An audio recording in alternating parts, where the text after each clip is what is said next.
I'm going to give an introductory speech on the basis of which I would like to welcome our guest, and of course I'm very much delighted and pleased to be able to extend a warm welcome to Melanie Salgado on behalf of the English Department and on behalf of the Faculty of Arts in Ljubljana. And Melanie is with us today thanks to Benita Zubova Publishing House and its director, Tatiana Jarnik. Now, Melanie Salgado spent her early years in Sri Lanka, then she studied English literature in Britain, and it was also in Britain that she obtained her PhD in Indo-Anglian fiction. Currently, as it has already been said, she teaches at the University of Sussex, where she's also director of the Centre for Colonial and Post-Colonial Studies. Melanie Salgado is the author of scholarly works such as Writing Sri Lanka, which was published in 2007 by Routledge.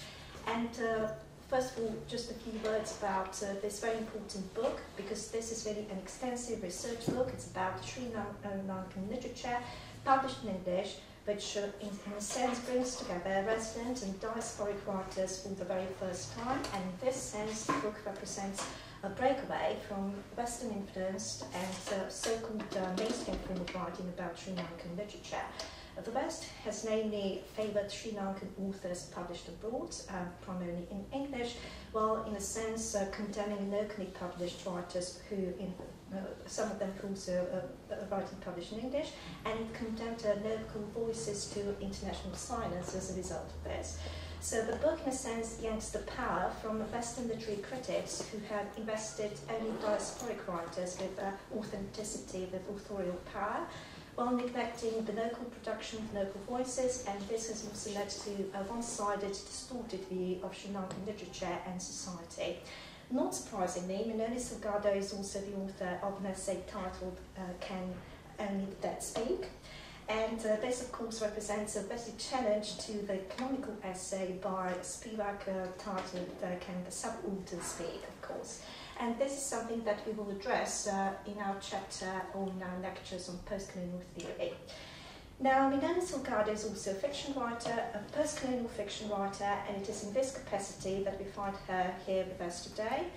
Her novel, Little Dust on the Ice, was first published in 2014, but it already won the inaugural Literary Prize for Unpublished Fiction in 2012.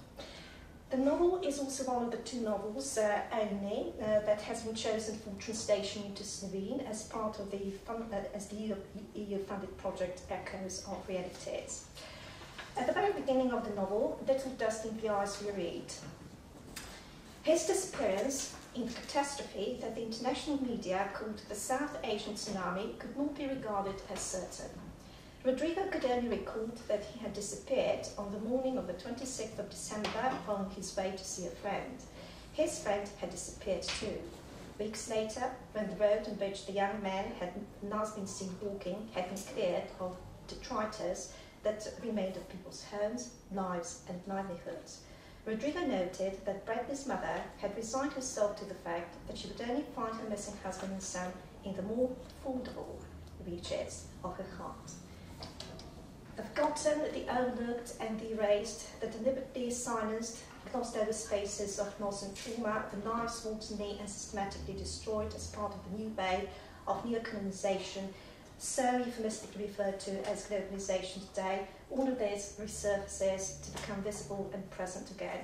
So surely these lives are to be honoured in today's illuminating session. So Melanie Salgado, the floor is yours. Thank you very much.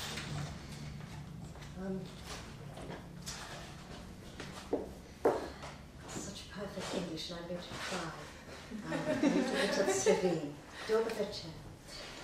Thank you, Dr. Burza, for inviting me to speak here today and for such a detailed introduction, I must say, which has opened up the floor, I think, in a lot of interesting ways, and perhaps that'll lead to, it's opened up so many things we can pick up for the discussion later.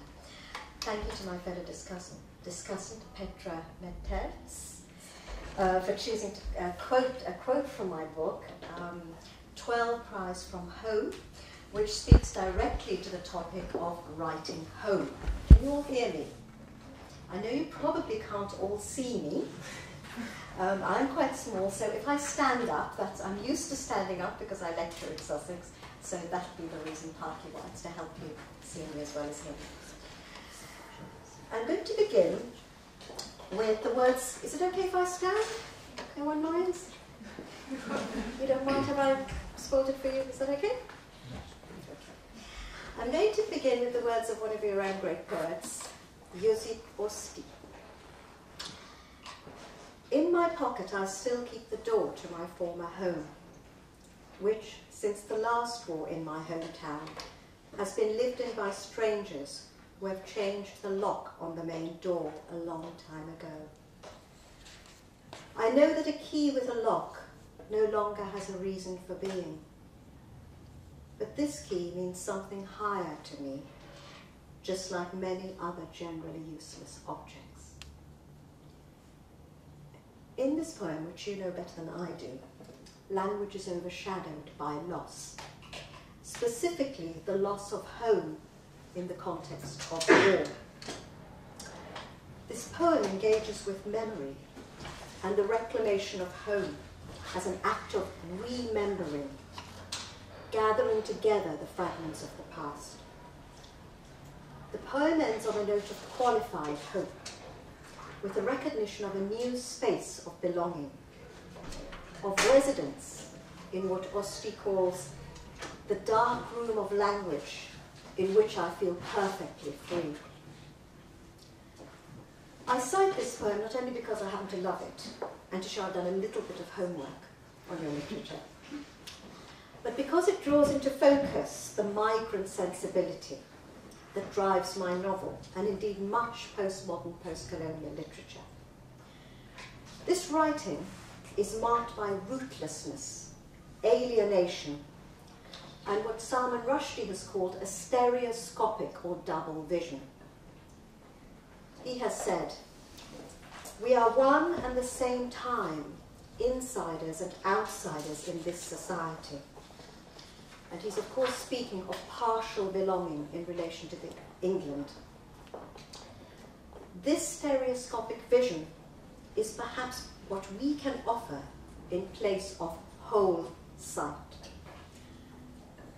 Migrant writing, by which I mean writing written by migrant authors, marks both cultural boundaries and border crossing. It speaks of dual and multiple inheritance, and what Rushdie has called plural and partial identities. It also enacts the very cultural ruptures it represents, through fissures, gaps in the plot, linguistic hybridity or doubleness, and privileging different kinds of silence. It is this fractured, double-voiced form that allows me to express the ruptures of exile, displacement, and disasters such as the Sri Lankan Civil War and the South Asian tsunami, which hit the country very badly. And these topics lie at the heart of my novel, A Little Dust on the Eyes. I'm delighted to find that this double-voiced and migrant text has been translated and crossed a border to Slovenia, found another home.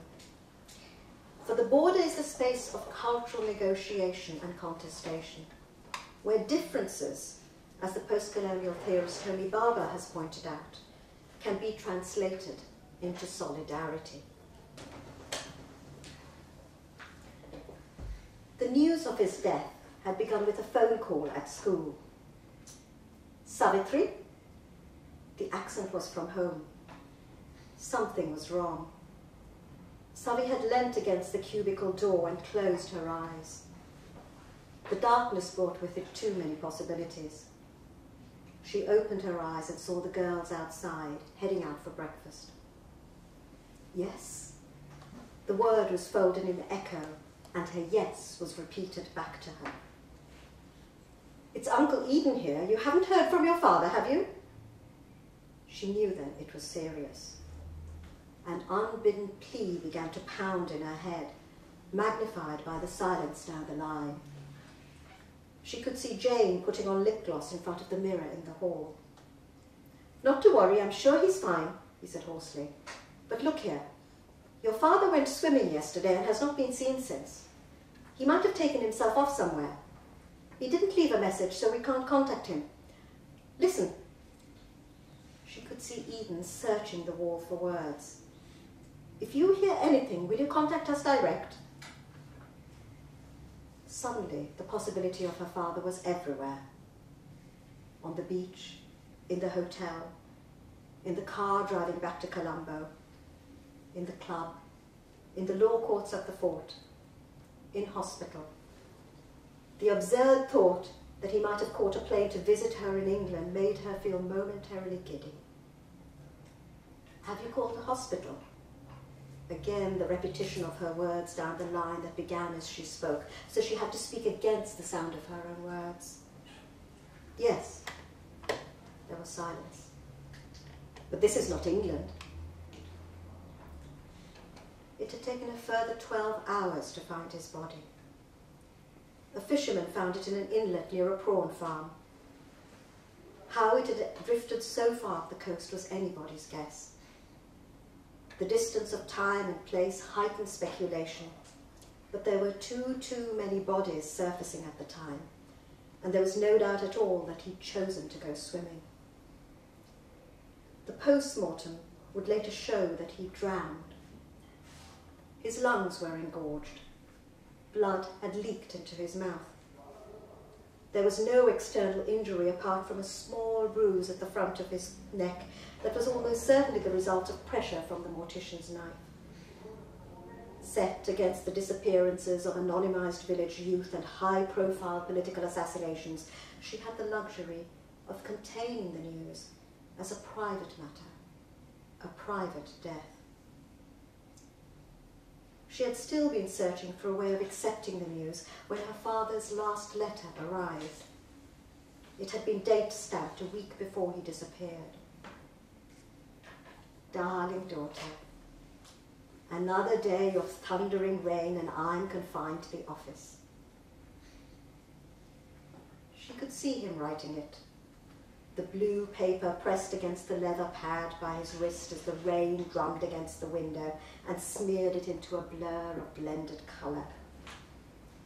She had felt the pressure of wet glass and become conscious of moving through the cold towards him, tracing his steps from the hotel as he walked towards the beach into a sea of thrashing water. She remembered how he'd lift her high above the anger of the waves, his body swaying as he strained to keep her in his arms, the turbulence of the surge about them, the thrill of tested safety. Just once she had slipped from his grasp, caught the blind confusion of the loss and been scraped ashore, her knees and arms stinging from the tumble-in sand. He had emerged with a burst of spray towards her, laughing at her concern. He had always had a habit of doing that, generating anxiety and keeping her suspended in its logic, coming back and restoring order. Then a thud had alerted her to someone closing the front door. The winter wind picked up and beat into the front porch. She folded the letter into her school bag, placed the bag over her shoulder, and walked steadily towards playing fields that lay smooth and frosted like parchment in the light.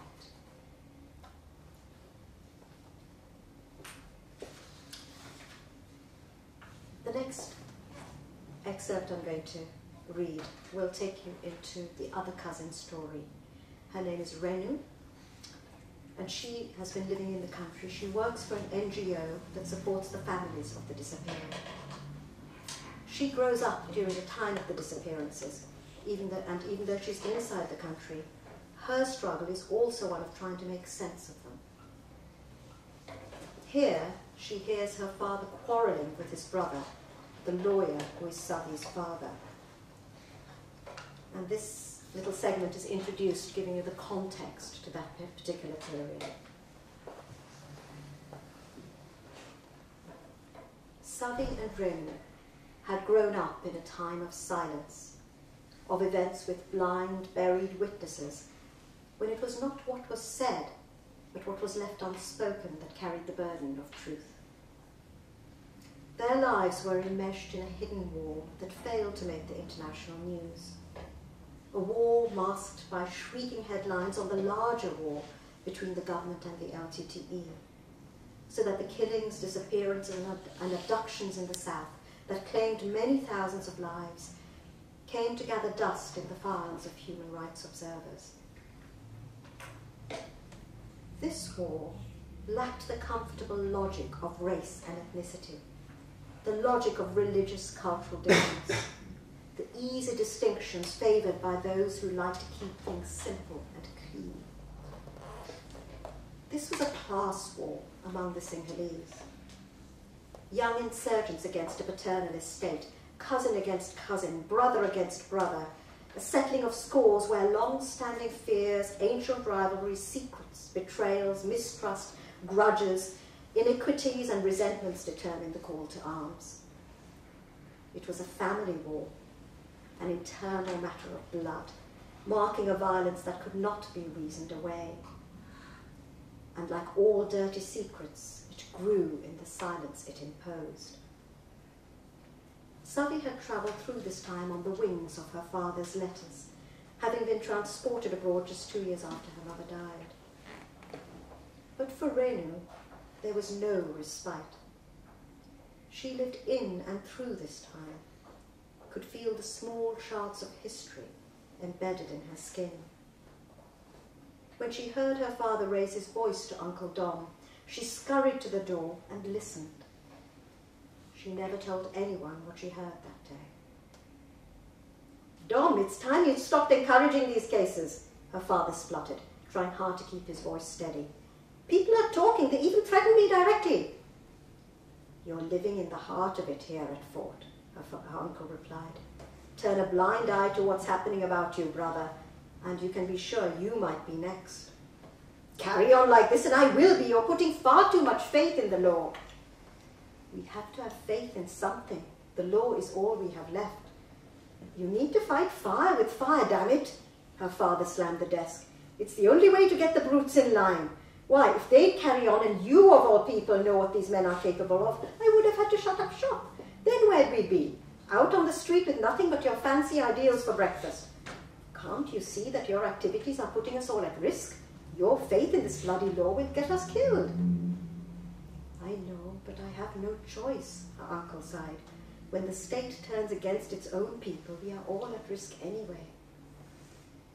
"Dom, it's easy for you. You can dress up in your ideals and parade around like a hero because your daughter is out of danger and you can join her at a moment's notice. I have family here. Children, where are we to go, Where are we to go when the bloodhounds come sniffing at my door? My God, take a good look at these people who come to you. Take a good look at their eyes, red from weeping, red from searching for sons, brothers, fathers they have lost. Take a good look at them, Dom, and know that could be you too, that none of us is safe. You've got to end this bloody crusade before it is too late, or else go! Go get the hell out and don't come back." The chair scraped on the floor as her father stood up. Renu drew back from the seam of sunlight that broke from the open door and went quickly to her room in the silence of bare feet.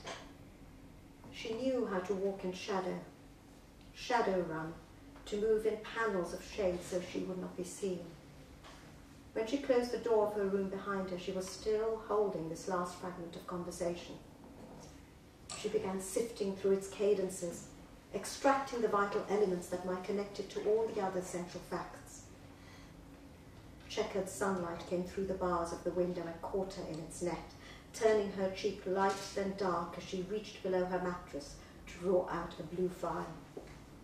She opened it on her knees and began to lay the delicate clippings on the bed. The papers made a patchwork of print on the white cotton sheet. Each evening she would examine the clippings one at a time, framing it in the symmetry of her palms. A year later, she noted in her journal, "We are all tainted by what is happening around us. It's in the air we breathe. There is no longer a place of innocence from which to testify." In your novel, you have this distinction between the two characters that you already mentioned.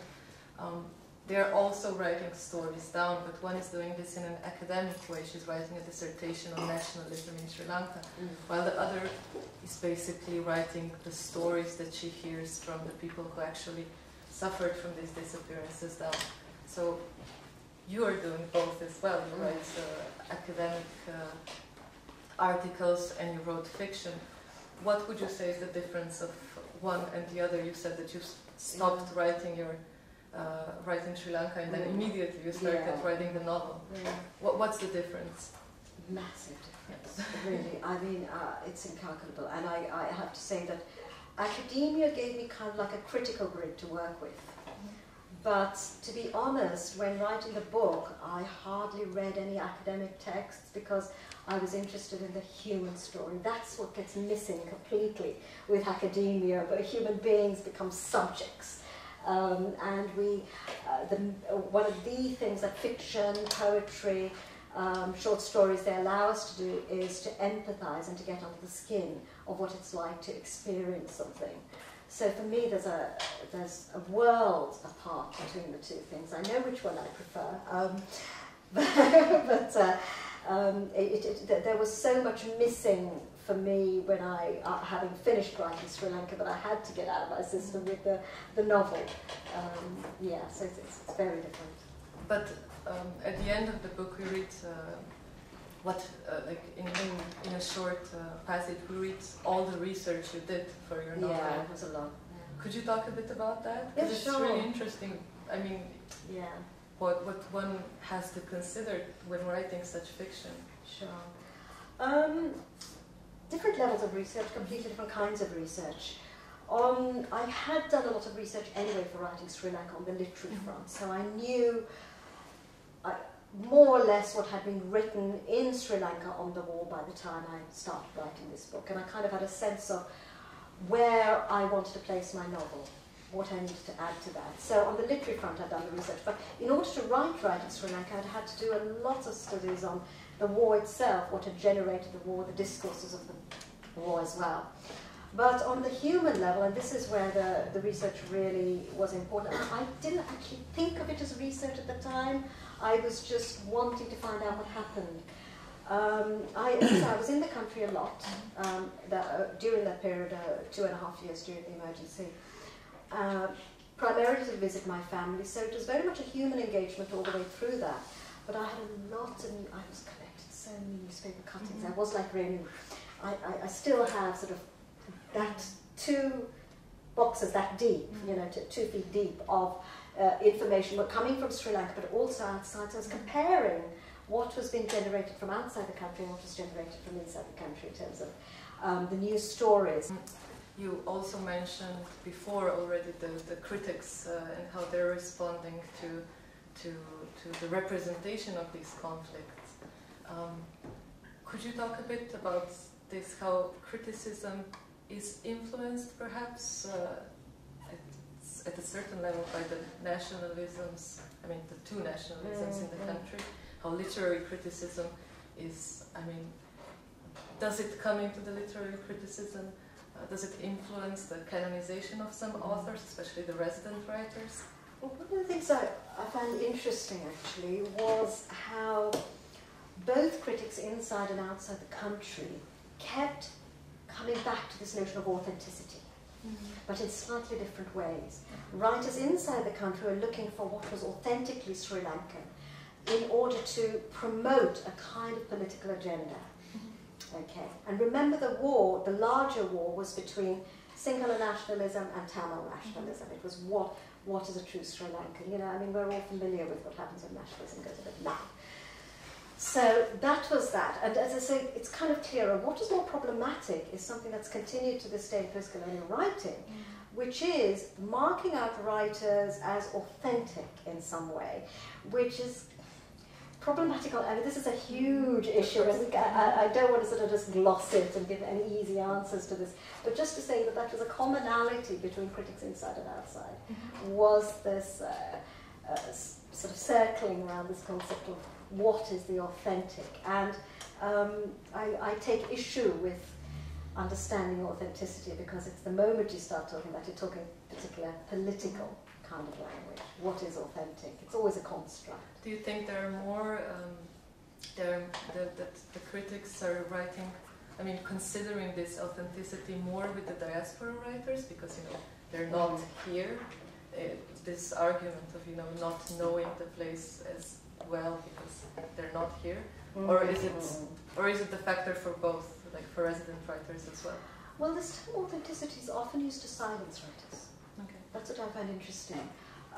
When I was invited to the Gore Literature Festival, I was with another writer who happens to be a Sri Lankan resident in America, and so somebody really laid into her, really. I mean, it was quite a heated debate, basically saying, what right do you have to write this? And that is often used to actually silence if you don't like what people are saying. And it has to be said, you know, these are all different. We are many. There's so many voices to hear. Nobody is saying, I'm speaking for the nation. And the problem here is very often, you know, writers from these regions get picked out as purely as cultural spokespeople. We are just one of many. We are many voices. I mean, nobody looks at Ian McEwan's work, a British writer, and says, how authentic is this? How English is this? Is he speaking about England? Why is he not engaging with Brexit? But you know, you come from Sri Lanka and because why aren't you engaging with the war? You know, writers should be free to engage with what they want to engage with in the language that's true to them, and just we're one of many voices. I have a question about one of the short stories that you read. Yeah. The Feast of Words. It was really striking, and I was thinking as you were reading how you pose this problem of consuming the other's trauma in fiction, in literature. So how do you feel about that as a writer? You write these stories that are really difficult, that speak to the trauma of your country, but it's also something that's put in the literary market, and you don't know how it's going to be consumed. So it's a great question. To be honest, it was playing on my mind a lot. I have within the text, you know, Renu says, "How can I write this?" I think my way, and I think every writer will find a way that's right for them, is to actually try and find that space in which a reader might empathize without over-identification.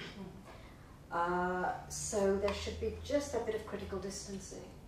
And there are lots of different ways you can try, and I'm still working on it. It's not something it's a process, it's a journey. And I probably will never find, there's no one way.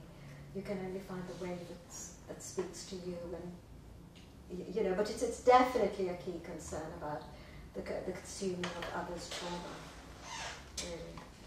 And writers themselves can be traumatized a bit. You know, the process of writing is a tough book to write on all sorts of levels. You know, but you do feel that sense of responsibility, definitely, to the people you're trying to make present in the text and the voices. And are you happy with the international reception of this book in this sense? Well, I'm really happy it's here. I mean, you know, and I hope people enjoy the way it's been written about. Yeah, I mean, it's still in the background. I mean, because it's been published by a small press in England, you know, and in Sri Lanka it's hard to get hold of. So it's still very much quietly. It's not one of these Michael Daishi texts that makes it across the world and gets reviewed everywhere, you know. Yeah, I'm just. And I always believe that in a way books find their readers eventually, so I'm not one of these impatient people who's looking for... that's not why I'm writing. I'm just glad if a publisher likes it and it reaches readers, and I think the right readers will be reached. And one has to be patient, it will happen. You know. I think we got a lot of insights, and I thank you a lot for the introduction, for the reading of the excerpts, and for all the questions answered. It's a pleasure. So